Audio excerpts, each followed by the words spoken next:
Good evening, my friends, and welcome back to another late night show here in the Off-Grid Garage in sweaty, hot Australia. Man, I tell you, we are getting it now every single day. Little bit of rain in the morning and then the sun comes out. Makes it almost unbearable. But here again, we are back in the Off-Grid Garage making another video because we have to. There's breaking news. There will be no ND2, no ND3 or 4 coming today though. No, this will be a short video, just an update on the JK Inverter BMS situation. And as you have seen in the intro, the problem seems to be fixed now with a firmware update. Again, the power of firmware updates. So interesting. So, I've got a bit of background information from JK, what the issue was, how they found it, what the cause was, and how they have fixed it now. I have already connected our RS485 cable here to the JK battery, which includes a PB1,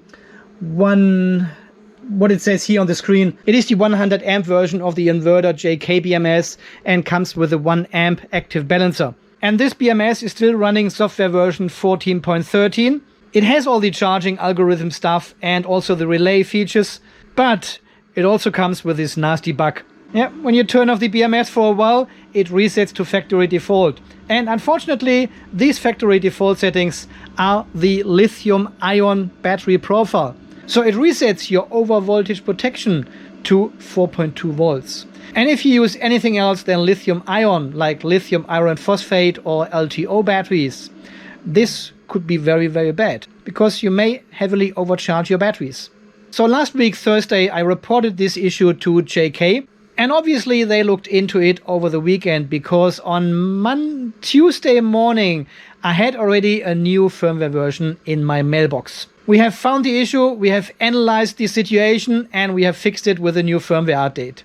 And yeah, and they also fixed the issue that it resets to lithium ion, because now it resets to lithium iron phosphate. And I said, guys, what about these people who are using LTO batteries? It doesn't fix anything for them. And they agreed, and within half an hour I had another firmware version which now resets the BMS to LTO settings.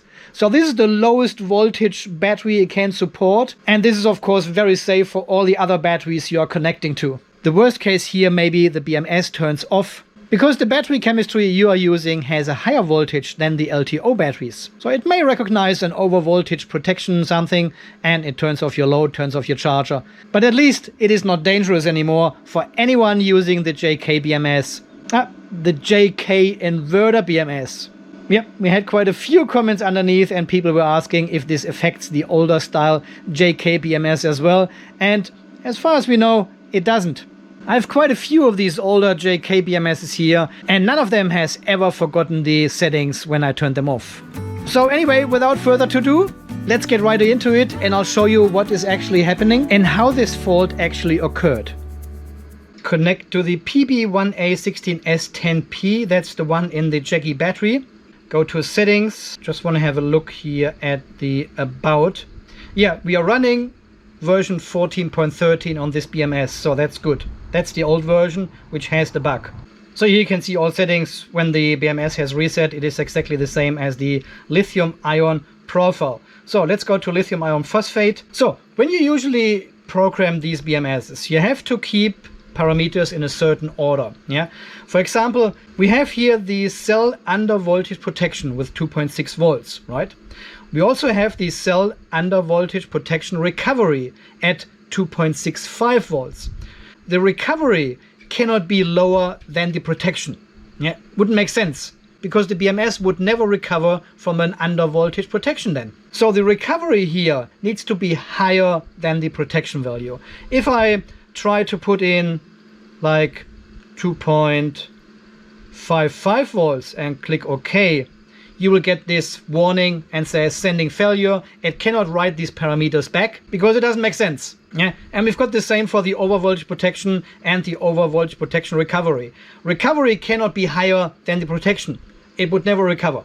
If I change this to a 3.65, click OK, you get the warning, right? So apparently there's now one constellation where this consistency check of your set values is not being checked by the BMS. So this is the actual bug which causes the BMS to reset then. And this is exactly the RCV. This is the requested charge voltage. This is the voltage the BMS reports to your inverter or asks your inverter to charge the battery to. Yeah. So we can see we've got an overvoltage protection of 3.6 volts and we've got an RCV of 3.58 volts. Yeah. Makes sense. Needs to be lower than the protection voltage. Cannot be higher. Would not work. But if we set this higher here to 3.65 volts, for example, yeah, just by accident, and click OK, apparently there is no check against this. So as you can see, we're getting the same warning as before, right? It says, well, you cannot set this. So you are getting the same warning as with the other parameters if they don't make sense. But this is exactly the bug. It has apparently now saved these 3.65 volts in the BMS as the requested charge voltage. So, and then the problem is if you restart the BMS now, or if you turn it off and restart it in a couple of days, it reads all these settings and parameters and comes to the conclusion that RCV is higher than overvoltage protection. And this cannot be. It is against the charging logic. So the BMS then realizes this internal problem, refuses to load all the settings as they were before, and just resets to a default battery profile, which was lithium ion in this case.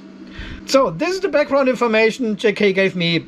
I'm not 100% convinced that this was the actual problem because I cannot recall that I have set RCV higher than OVP. I probably may have done it during the testing here, but I'm usually pretty good with setting these parameters correctly here.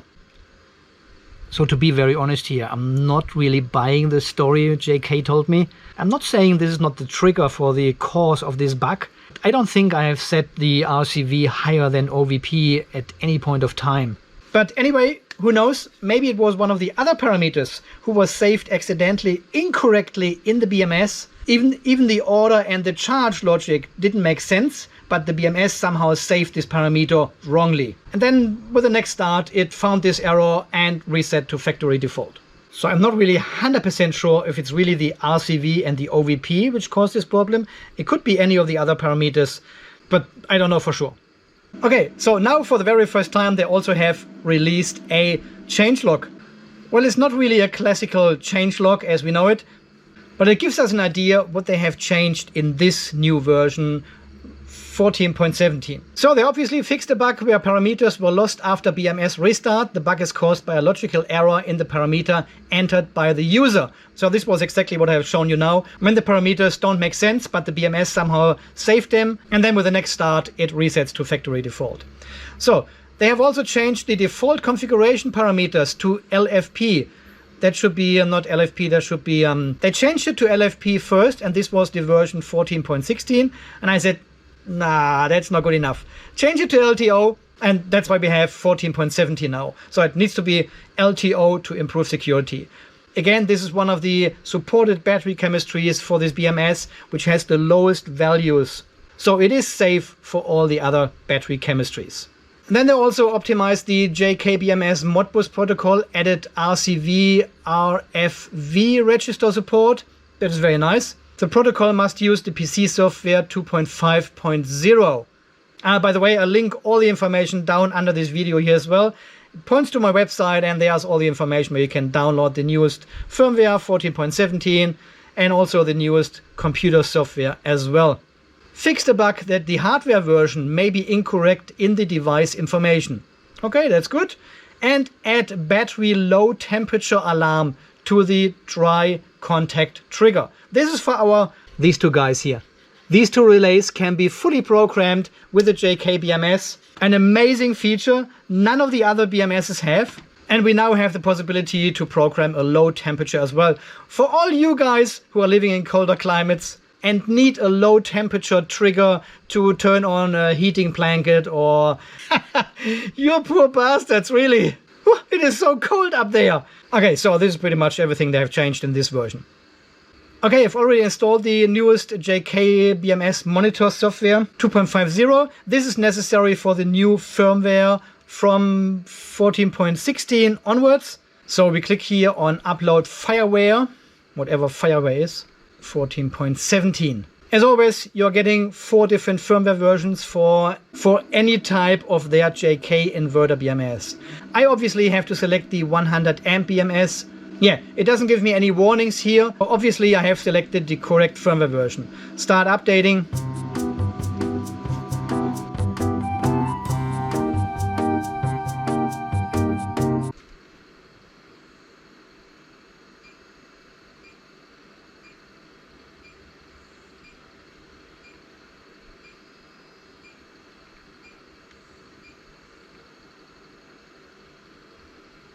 Did you hear that beeping? That was like 10 times beeping and no long beep afterwards. Is it all working? Let's have a look. Can I see the about? Here, this about. Yep, we are on 14.17 now. Alright, we are back in the mobile app and check the version here again, 14.17. So this is now the brand new version, and if we go to settings now, go into these settings, and let's have a look if there's any changes. If we put 3.65 volts in here, click OK. We're still getting the warning as before, but obviously now it doesn't save these wrong parameters in the BMS anymore and causes this bug to happen. So what I will do now is I will change this parameter here to 3.45 volts. I have entered accidentally the wrong RCV now of 3.65 volts. So I've only changed the start balance voltage now. And I will turn off the BMS again, wait a couple of days.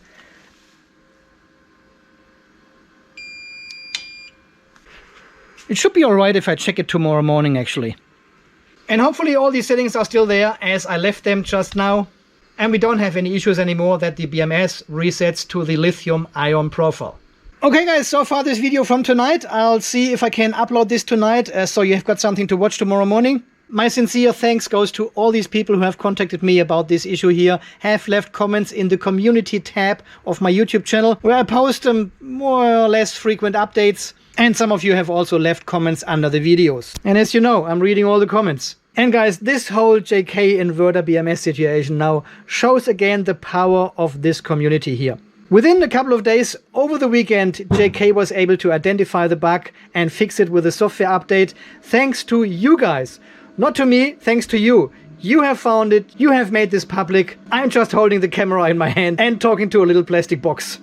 Guys, I think we can all be very proud of ourselves. But also thank you very much to the technicians and engineers at JK BMS in China who have worked hard over the weekend to identify this bug and fix it. That was a very quick turnaround within a couple of days. So thank you very much to all of you. And also thank you for watching. Thanks for all your amazing support here on the channel. I can actually, I should actually change my t-shirt now from red to, Yep, that's more appropriate because we will have a spat now, celebrate the success. And thank you very much for all your donations, because these enable me to buy more beer and become an alcoholic. But remember, no alcohol is not a solution either. And until the next video guys, you stay charged, stay safe, and thanks again for watching. See you then, bye bye. I have already filmed the videos with the Peter boards. But this video here was a bit time critical to inform everyone that the JK Inverter BMS is now fixed, hopefully. So I thought the Peter can wait until the very next video. Until then guys, Prost!